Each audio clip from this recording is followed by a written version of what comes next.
Hello guys, what is up? My name is Dylan. Welcome back to the Popcorn Podcast. This is episode number 61.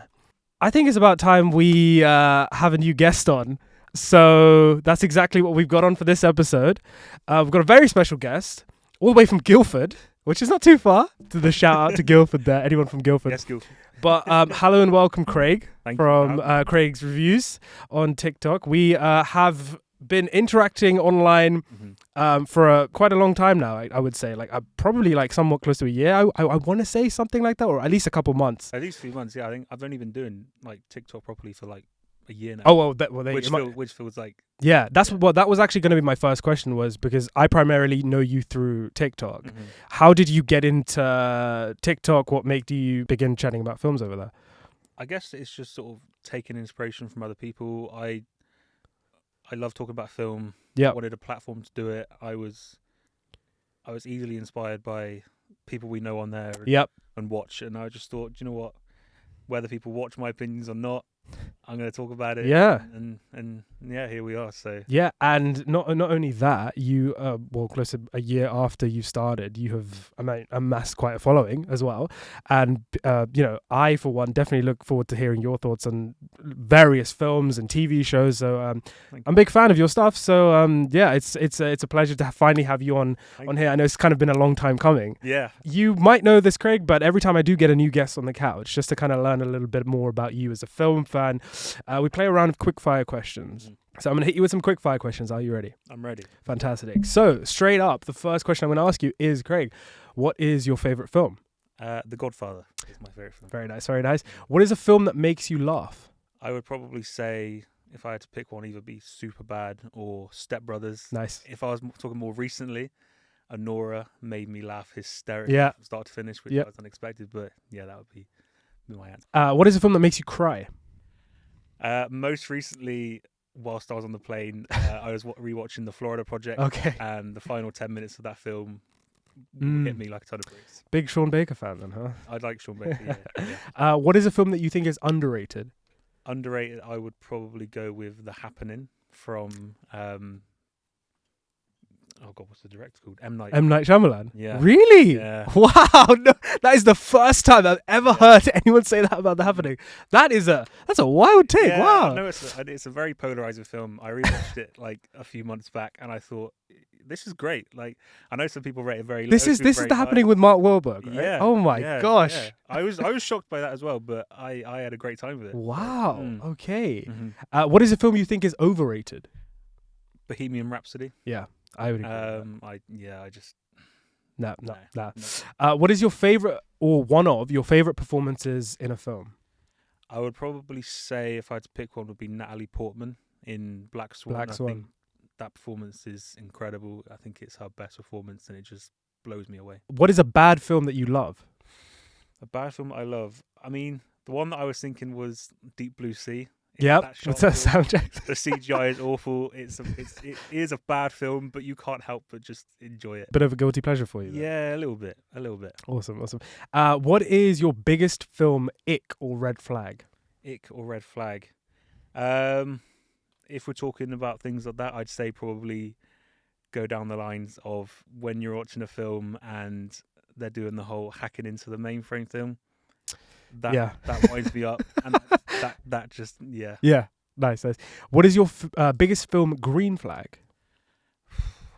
That's a good question. I was thinking about this for a while and I couldn't really picture it, but it'd have to do with probably a cast member or a director. If I saw someone like Bong or someone like Sean Baker do a film, that just instantly just sets me on high hopes, and I just enjoy it. So fair enough. What is your favorite film score? Most recently, Doom Part 2. Yep. It's a great score. It blew me away last year hearing it. And guys, I don't know if you could tell, but big Dune fan over here. Horror or comedy? Comedy. Sci-fi or fantasy? Sci-fi. Blockbuster or indie? Blockbuster. What is a film you wish that you watched in the cinema? There's a few that come to mind. I would have loved to have seen The Dark Knight. Maybe I was a bit young, but that film in cinema. I'd still to this day would love to see that film in cinema. Yeah. It would just be incredible. Yeah, I remember it like it was yesterday, man. It was, yeah. Who is a director whose work you want to watch more of? I was thinking about this for a while because there's a lot that I've made lists for, and I just need to watch more. Paul Thomas Anderson comes to mind. I've seen a couple of his, and I've seen people talk about that for a while. I'd love to see more of his films, or Park Chan-wook potentially. Two probably that come to mind. Yeah, I mean PTA, he's got a big year ahead of him, so now's the time. Yeah. And if you were stuck on a desert island, Craig, what 4 films would you take with you? It'd probably have to be my letterboxd top 4, which would be The Godfather, Doom Part 2, The Florida Project, and Parasite. Very nice, very nice.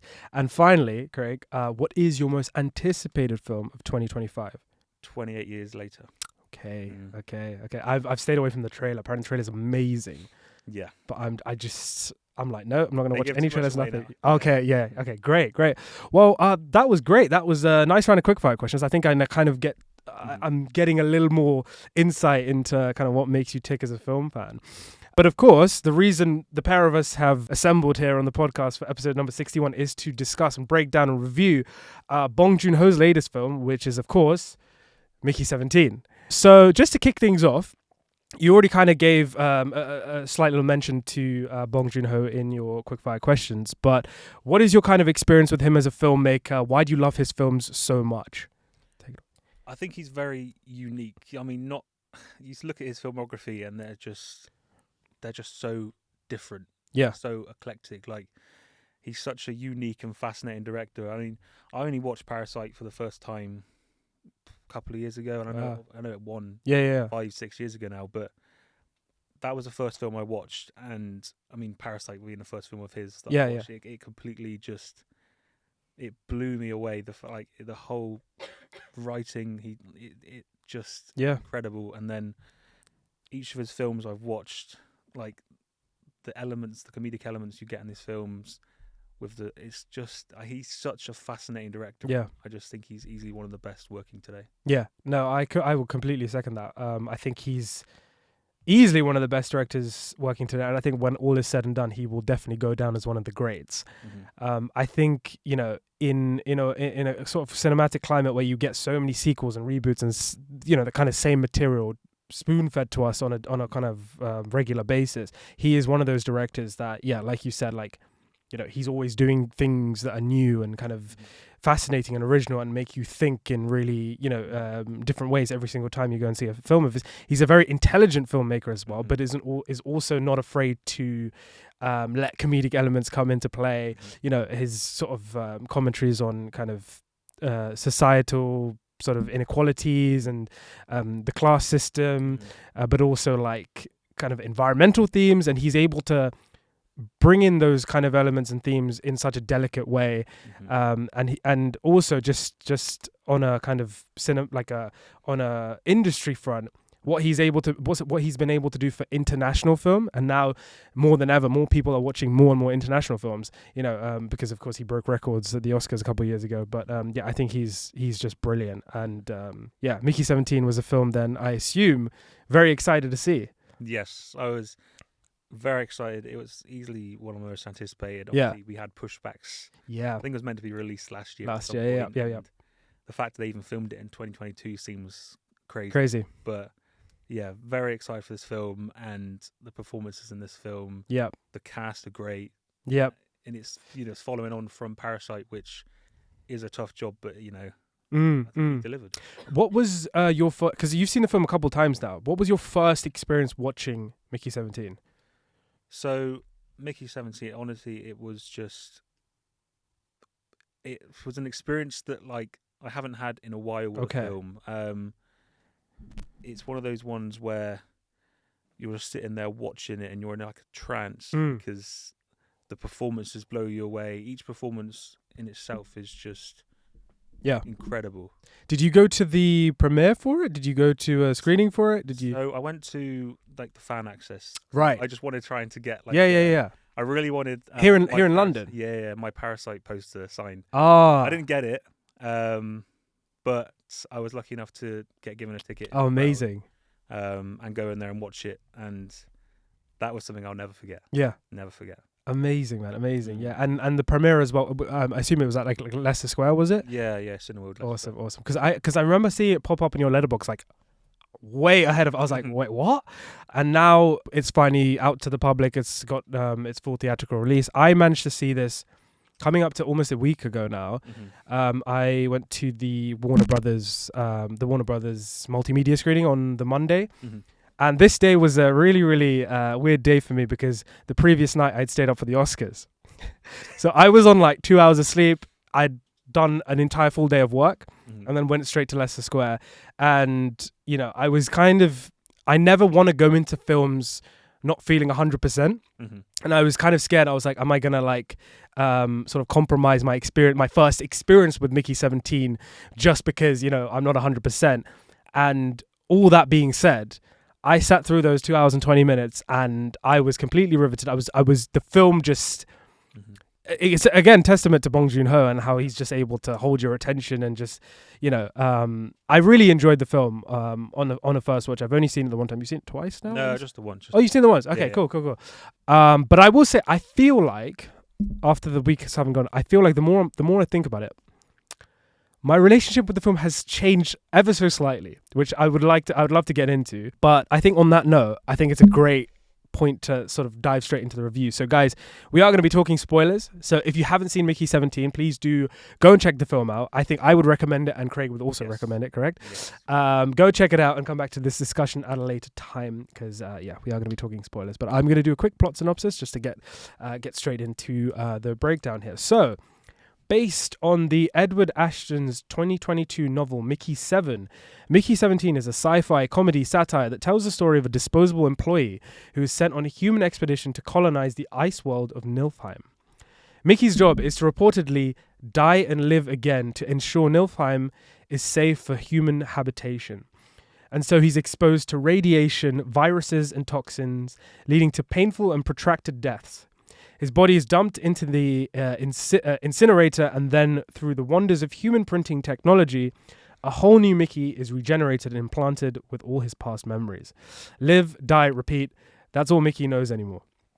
So, Mickey 17. I think, just by gauging how you have just briefly spoken about the film.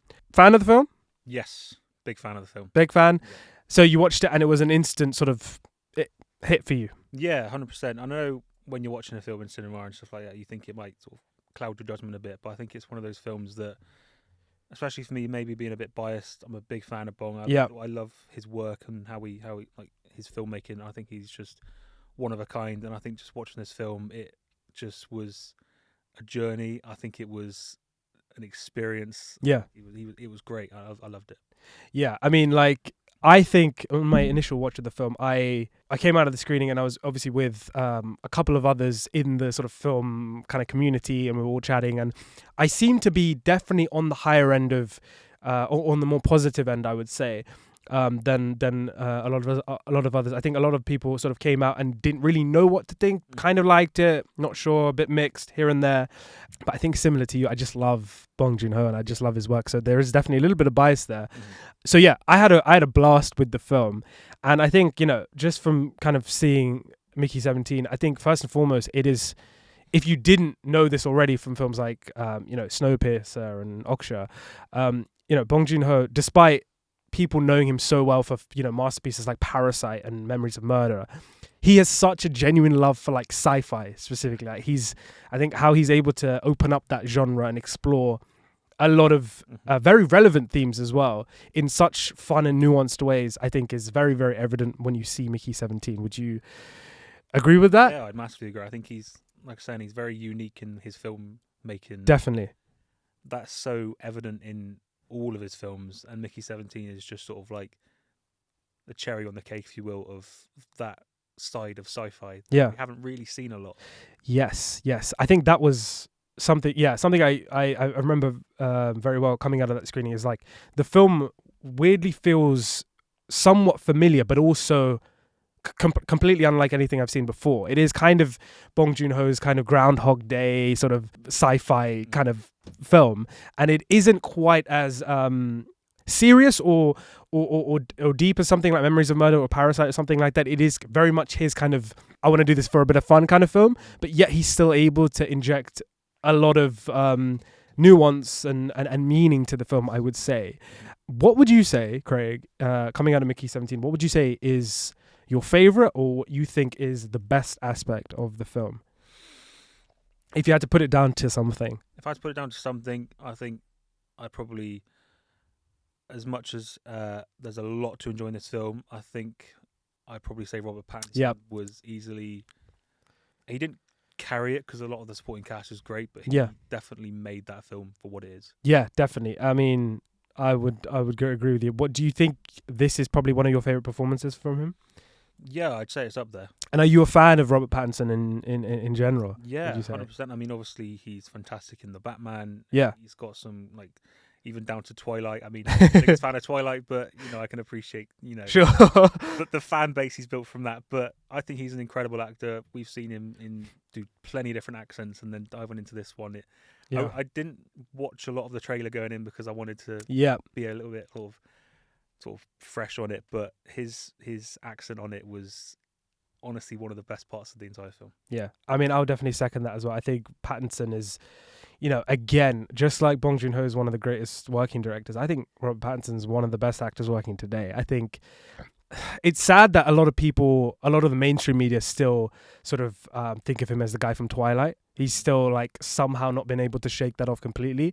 Yeah. But I have so much respect for him, just the trajectory of his career, how he's always challenged himself and sort of pushed himself to explore different routes and different roles as an actor, from whether it be something like Good Time or High Life or most recently and most notably The Batman. He always seems to be challenging himself with new and interesting characters. And I think Mickey 17 is, I think, one of his most interesting roles so far. I think, the role allows him to be so bold and, adventurous and kind of showcase a wide range of his acting capability. Yeah, I was thoroughly impressed with what he brought to the film. I think, it was definitely one of the highlights of the film, particularly seeing how Mickey 17 and Mickey 18 interact. That was a big highlight for me. Was it a highlight for you then? Yeah, 100%. I think the whole duality of seeing two actors, or an actor play two different roles, it's something we haven't massively seen a lot, and we're getting it quite a lot in the next couple of months. Yeah, with Sinners. Yeah. Seeing an actor play two roles like that it works so well, especially in this film. Yeah. It's satire and all that sort of stuff. I think it works, and I think it's obviously because of Robert, and it's just adds to the film so much. Definitely. I think I would even go as far as to say is so I love the Batman, but one of my kind of issues and problems, which I think will become less so when we get to the Batman 2, is the duality between Bruce Wayne and Batman. There wasn't much. It was more or less he was kind of the same character all the way through. You didn't have the huge distinction between the playboy billionaire and the Batman essentially. But here he's playing specifically with Mickey 17 and 18 two completely different characters, and just seeing how they're able to kind of interact, how that opens up a lot of the comedy. One of my favorite moments in that in the film was the whole idea of the threesome thing happening. Yeah, I found that very, very really hilarious, and that kind of what that was kind of trying to say about people and how almost self-consumption, and I thought he was brilliant, and just on a physical level as well. This film allows him to do a lot of things in terms of physical comedy, physical acting really, really well. He makes all sorts of noises and stuff. Yeah. And I was going to say something that I hadn't thought about, but kind of came back to me this week the more I thought about his performance, was he voiced the Heron in Boy and the Heron, the dubbed version. And he was brilliant as a voice actor, and I recognized certain elements of that in his performance here. So that was a real treat to see. I would say as well. But Robert Pattinson, definitely one of the best aspects of the film. What did you think of the supporting cast? Supporting cast, I think, were great. I think Naomi Ackie was astonishing. I think we've obviously seen her recently in Blink Twice, and she was great in that. But I feel like this really explored it more. I think in your review you said it. There's a moment where she says to Mark Ruffalo's character, and that Ruffalo was great, but I think she is a treat in this film. Tony and Mark together works so well, and obviously Stephen Yeun returning to another Bong Joon Ho film. I think the cast it's just, I wouldn't have changed any of it. I think they all just work perfectly together. Yeah, I think the supporting cast were really strong here. I feel like Naomi Aki, I've had I've been quite frustrated seeing her over the years, not because of her. I think she's brilliant, but a lot of the roles I just haven't really gotten on board with. I don't think the writing for some of her previous characters have really allowed her to demonstrate her acting chops. But here, you know, she's like front and center in a lot of scenes, and she's absolutely brilliant. And like you said, you know, one of the funniest scenes in this film was literally her like yelling and screaming and calling Mark Ruffalo a dumb fuck, which was so good. Mark Ruffalo and Toni Collette, though, they are, if you want to say, the antagonists of this film, the main antagonists. And, you know, very early on from seeing Mark Ruffalo, it's very clear who the character is based on, you know. One of the kind of, I want to actually get your thoughts on this. One of the kind of criticisms that I think Clara had after seeing the film was she couldn't, just because of when the film was shot, there's a plot point in the film about Mark Ruffalo's character losing this election. And obviously, with Trump losing the election to Biden, when this film was being shot and was supposed to come out closer to that time, she said she just couldn't shake the idea that this film was meant for that time. And I think Adam reviews film, he might have said this, but he might not. He was kind of also he was like kind of saying yes, kind of no. I'm not sure, but so she basically said that she couldn't really get fully on board his character because she felt it was for a different time. What do you think about that? What do you think about Mark Ruffalo in the film?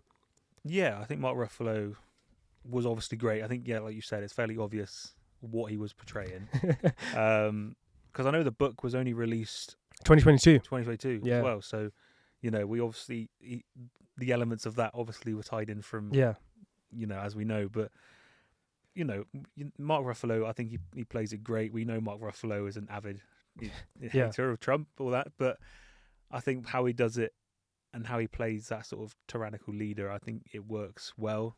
And especially with Toni Collette by his side, it just...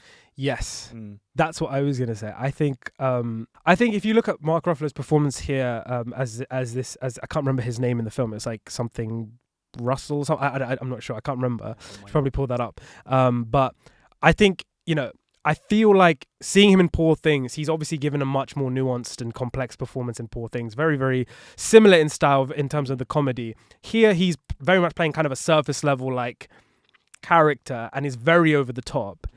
And for a lot of people I've seen, that hasn't really paid off.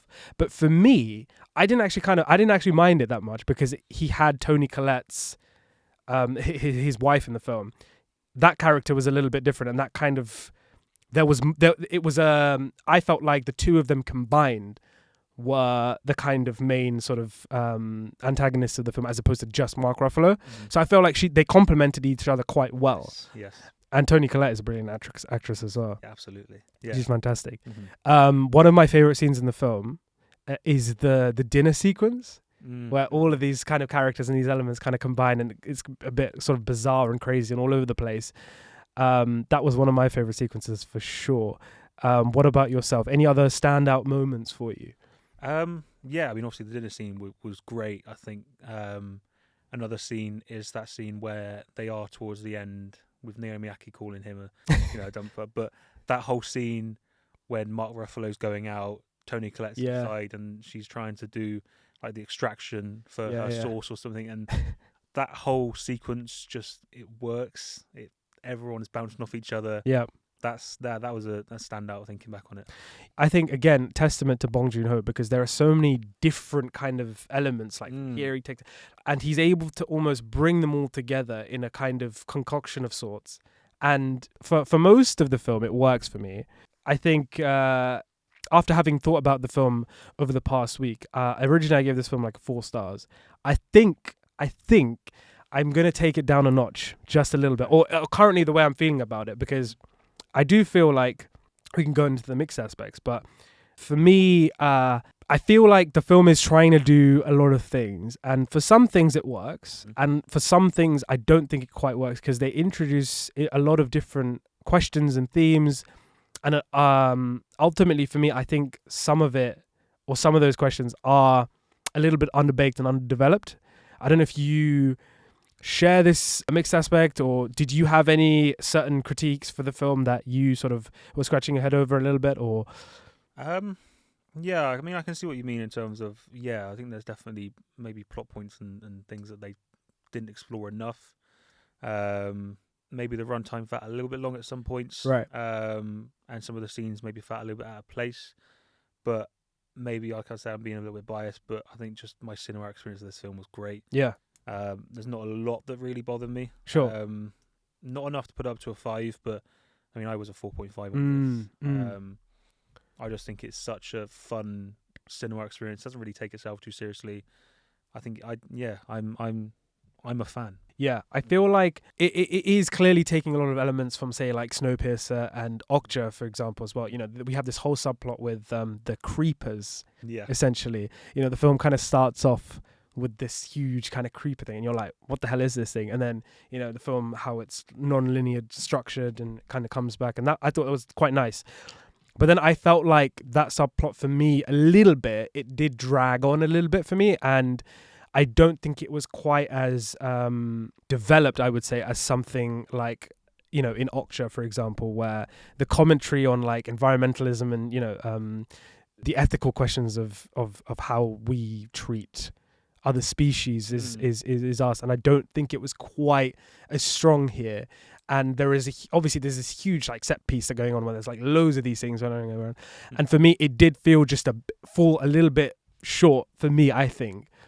I don't know how you felt about the creepers. Yeah, I mean, they were a shock. I mean, like I said, I didn't really watch much of the trailer because I wanted to go into it quite blind. But yeah, I can see what you mean in terms of like the environmental aspect. I think obviously going back to Okja, where, you know, they got this giant, giant pig? Like it's a hippo pig kind of thing. Yeah. And I feel like that was focused on that element a lot more. I can see what they were doing with Mickey 17, the whole sort of going to a new place and all this new species and stuff. But I would have liked to have maybe seen a bit more. I know we saw about the whole like taking of the source and all this from their tail and sort of stuff, which I thought was quite good. But perhaps it maybe would have been a bit longer if it would focus on that a bit more. But I would have liked to see more of the sort of the creeper species aspect of it, I think. Yeah, I agree. I think they were kind of used like almost very abstractly for me. I don't feel like they really delved into kind of it felt they came in very abruptly towards it. It had this, the film almost became about saving the species, or, you know, which was, for me, like, it was something like, there were elements of it that I enjoyed, but also things that I thought were a bit dragged out and a bit kind of underdeveloped fundamentally. In terms of like, generally, when you look back on this film, what do you kind of take away from Mickey 17? Maybe that you haven't taken away from any of his other films, or maybe you have, or what did, how did you process this one? I think with this one, it's the cinema experience. I think it's just, like I said, his films are very unique, and none of them are the same, although they have the same elements and factors that tie into it. This one was just felt so unique. The comedy was there more than any of his other films before.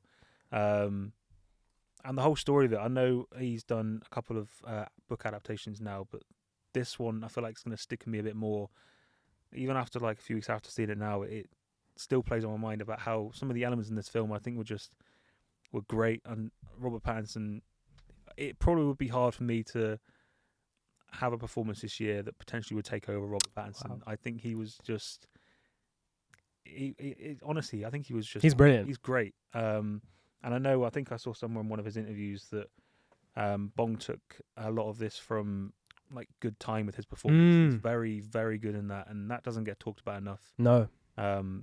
Easily one of his best performances, and I think a lot of that ties into, you know, where we saw the start of the film when he's running around with Stephen and that sort of element to it. And I think it's going to play on my mind the more I think about it, for sure. Yeah, it seems to be like a big kind of critique on the internet I've seen recently. Just briefly reading what other people are kind of saying about why the film didn't really work for them is people are struggling to kind of see what the heart of the film is, or what the film's kind of main sort of message is, I guess, if it has one, or the main heart of it. And that's fair enough. I do think the film, for a lot of the time, you don't really know exactly what the core of the film is, I would say. But after reflecting on it this week, I would say, like, if I was going to take anything away from Mickey 17, I would say, like, the one thing I would say, and not to get all like sentimental, but I feel like it's a film about like self-worth or self-value. Because for me, if I look at the Mickey 17 character, the kind of journey he goes on, at the start of it, he's signing up to be this expendable. Yeah. He doesn't really have that much respect, or doesn't hold that much value on his life, essentially. And throughout the course of the film, I feel like the character, the way the character develops, is he does gain that sense of purpose or value. And I think it's interesting as well, because I read an article where apparently Bong Joon Ho said, the book that he's adapting from this is called Mickey 7, but the film is called Mickey 17. And the reason he decided to change that was because of the numbers 17 and 18. The main relationship is the relationship between Mickey 17 and Mickey 18. And he said it's because in a lot of cultures and societies around the world, turning 18 is when you become an adult or become mature. So that's why he changed that number. So it's like the character's journey is kind of reflective of this idea of him essentially finding worth, finding value, and kind of finding his purpose, I would say. So that's what I think. I like that you talked on that. Because I watched Josiah's video, his review the other day, and he spoke about it a little bit, about how, like Robert Pattinson's character, he was sort of exploring himself, and he found sort of happiness towards the end. And I didn't really think about that a lot. Watching it or sort of coming from it, but I think from watching Josiah's video and hearing you talk about it, then I think it's definitely one of the main in this. And I think it's going to relate to a lot of people. Oh, for sure. I mean, even me personally, I think when you're sort of going through I'm just coasting along with life, and being the only person in that film where he's signing up to die, exploring that, I think that's something that I think will stick with me after. Because I think it's easy to look at a performance like Robert Pattinson and see it as, like, comedic and this and that and outrageous and kind of all over the place, but also he does really ground that character quite a lot. And by the end of the film, you do actually come to like it quite a bit. I think if we were to kind of conclude on this, I think, like, fundamentally for me, I think the film was never going to be a Parasite or anything like that. Like, coming off the back of Parasite, like you said, is always going to be like a tough thing to follow up. But I enjoyed it. It's clear that you enjoyed it as well. I don't know if you have any final comments on the film, but simple as just it was great. I think it's definitely going to be one of the. Why would you tell people to go watch this film? I mean, you can think about the messages and all of that, but I think a lot of people that aren't really looking at films like that, it's a good film experience. It's a fun time. Yes. It's one that I think a lot of people will enjoy, and I think if you haven't watched it, go and watch it. Definitely. I'll definitely second you on that as well. I think it is quite a refreshing blockbuster, if you will. You don't get very many stories that have this kind of quirkiness or weirdness or strangeness to it. So if you are looking for something like a little bit sort of different from the kind of mainstream stuff that you usually see, this is full of twists and turns, I'd say. So well, awesome. That was kind of our review then on Mickey 17. Guys, do let us know what you thought of the film down below in the comments section. We'd love to hear what you thought, whether you loved it, whether you didn't love it so much. We are now gonna go on to some games. How are you feeling about the games? Feeling good. Excited? Good. Yeah. Good. Can I just say, it's really nice hearing someone actually say they're feeling excited for the games, because usually people are like, please, like, I'm shitting myself, basically. But no, not Craig. So game number 1, Craig, is in somewhat relation to the film. So in Mickey 17, we have Toni Collette's character, who is just obsessed with sauces, right? These concoctions that she makes from different ingredients from all over the gaff, essentially. So in the spirit of Mickey 17, in the spirit of Toni Collette in Mickey 17, we're going to play a game called Sauce or No Sauce. Okay. It has also taken somewhat inspiration from the lovely gentlemen over at the Real Talk podcast, because they talk a lot about sauce and this term that's somewhat become synonymous in the film community. So essentially, Craig, I'm going to throw you some directors, and you're going to tell me whether or not you think they have sauce or no sauce. Okay? So I think I've got about 15 directors. Right. All right, let's do it. Sauce or no sauce, director's edition. Okay. So I'm going to start this one off with Bong Joon Ho. Nice and easy. Sauce. Jordan Peele. Yeah, he's got sauce. He's got it. Greta Gerwig. That's a tough one. I mean, can I go down the middle of that? I mean, You got to go sauce or no sauce, mate. no sauce. No sauce. Wow. Ari Aster. No sauce. Sean Baker. Sauce. Coralie Fargeau. I've only seen one film, so no sauce. No sauce. Wow. Okay. Yeah. Luca Guadagnino. Sauce. Christopher Nolan. Sauce. Sofia Coppola. I haven't actually watched any of her films, so. Oh wow. Okay. Yeah, Okay. I haven't actually watched any of her films, so wouldn't be fair for me to say sauce. So. Okay. Okay. The Russo brothers. That's a tough one. I'm a big fan of Infinity War and Endgame, but apart from that, I'll go sauce because they're doing the next Avengers, aren't they? So. Zack Snyder. That's a really tough one. No sauce. Park Chan-wook. Sauce. Matt Reeves. Sauce. James Mangold. Oh, that's a tough one. Because I really like The Complete Unknown. But he's no sauce. And finally, Michael Bay. Sauce. Okay. Okay. You know what's interesting? So I played this game yesterday with a friend, and if I was answering these questions, I think I would have completely different answers to you. So I think this game is about what people perceive as sauce. Yeah, that's what it is. Like, what do you actually define as sauce? I think because a lot of my picks for my friend were like complete opposites. So yeah, that was a nice little warm up game. Yeah, I think. right. Bring on. Continuing in the theme of Mickey 17. So like we sort of briefly touched on, aside from this year being the year of supposed Hollywood blockbusters, it's also the year for twins and doppelgängers with, of course, Mickey 17 and, of course, Sinners that is coming out in the next couple of months. So, Craig, I'm going to give you a series of actors, and you're going to tell me whether or not you think these actors have played twins or doppelgängers in a previous film. Okay. Okay, so I've got 1, 2, 3, 4, 5, 6, 7, 8. I think 8. 8 actors, and you're going to tell me whether or not you think they've played doppelgängers or twins. So, up first, we have Mr. Tom Hardy. Yes, he has. Legend. That is correct. We started off with an easy one. Yeah. We started off with an easy one. Up next, we have Zoe Saldana.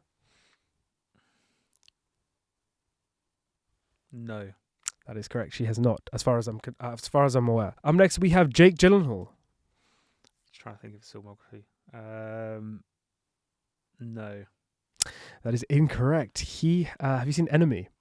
Denis Villeneuve. Yeah. Okay, so he played doppelgangers in Enemy, Adam and Anti. That's what their names are. Yes. Up next, we have Paul Dano. Trying to think of filmography again. No.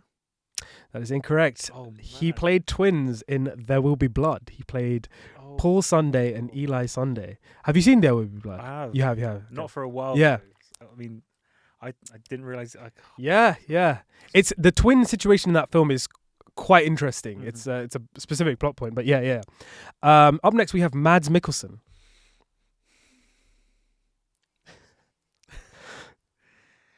Everybody just went, "Daddy." No. That is correct. Up next we have Jessica Chastain. I don't know what, but part of me want to say yes. She's not, as far as I'm aware of. Yes. Okay. Up next we have Sam Worthington. Yeah, surely, yeah. Do you know what film?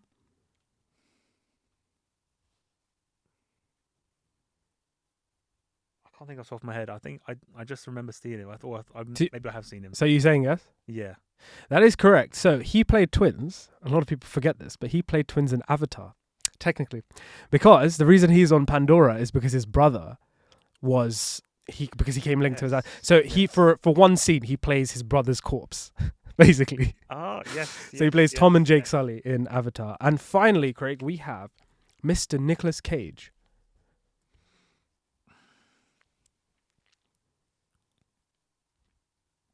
See, I know he's been in so many films, but yes. You know what film? No. So you are correct, but he did play twins in Adaptation. He played Charlie and Donald Kaufman. Okay. I don't know if I've even seen that, but great film. I just great think film. it would have been Nicolas Cage. Yeah. He's got such a wide, variety of roles. Yeah. So yeah. Well, there you go. That was Doppelganger or Twins. I don't even know what the name of it. Have these actors played twins or doppelgangers? We continue on. We've got 2 more games, and these are somewhat podcast classics, I would say. The third game is a simple film blind ranking. So I'm going to hit you with 5 films, one by one, and you're going to put them in order. Okay. Do a blind ranking. You ready? Yeah. So the first film we have is Uncut Gems. Very good. Easily one of Adam's best performances, but I don't know what else she's got on this list. I'll go in the middle. I'll go 3. 3. Okay. Up next, we have Crouching Tiger, Hidden Dragon. Ooh.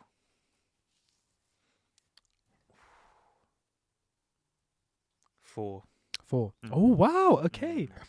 Up next, we have Avatar, The Way of Water. See, I enjoyed this a lot. I'll probably go second with this one. Okay. Up next, we have In Bruges.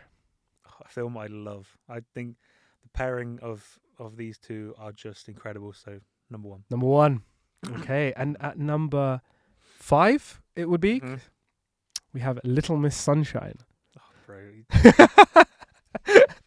Was there anything in that list that you would change? Yeah, Little Miss Sunshine would go probably top. 1. Yeah. Wow. Okay. Will go second. Yeah. Okay. I love that film. Yeah. Yeah. It's a great film. All right, we are on to our 4th and final game, Craig. This one is called 3 Films, 1 Actor. So I'm going to list 3 films. You're going to tell me which actor is the synonymous one with these 3 films. Okay? Mm-hmm.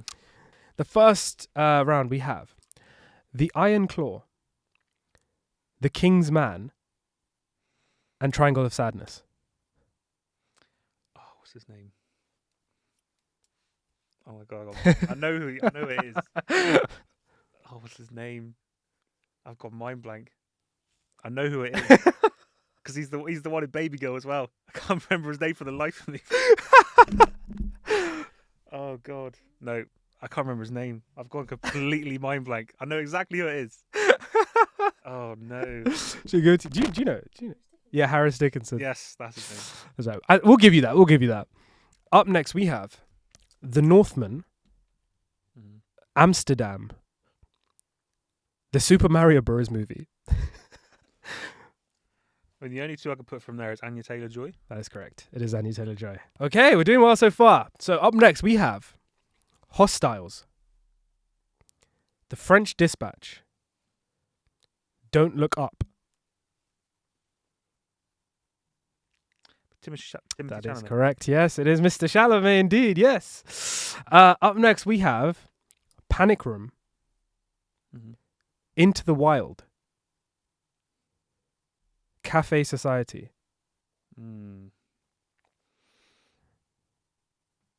That's a tough one. I'm just really trying to think of the cast, but I just can't pinpoint it. Pass on that one. I don't know. So that one is Kristen Stewart. So she played a young character in Panic Room. David Fincher's she did. Panic Room, and then she was also somewhat of a love interest in Into the Wild, and then in Cafe Society, same as well. So yeah. Well, guys, that is all we have time for in this episode of Mickey 17, our review and breakdown. And there was some fun little games. Craig, hope you enjoyed playing those games and chatting with me. That was great time. Definitely fun chatting with you as well. I'm so happy we finally got you on the couch, man, because it was about time. Guys, all of Craig's socials will be linked down below in the description box. Please do go over and check out his stuff. It is pretty awesome.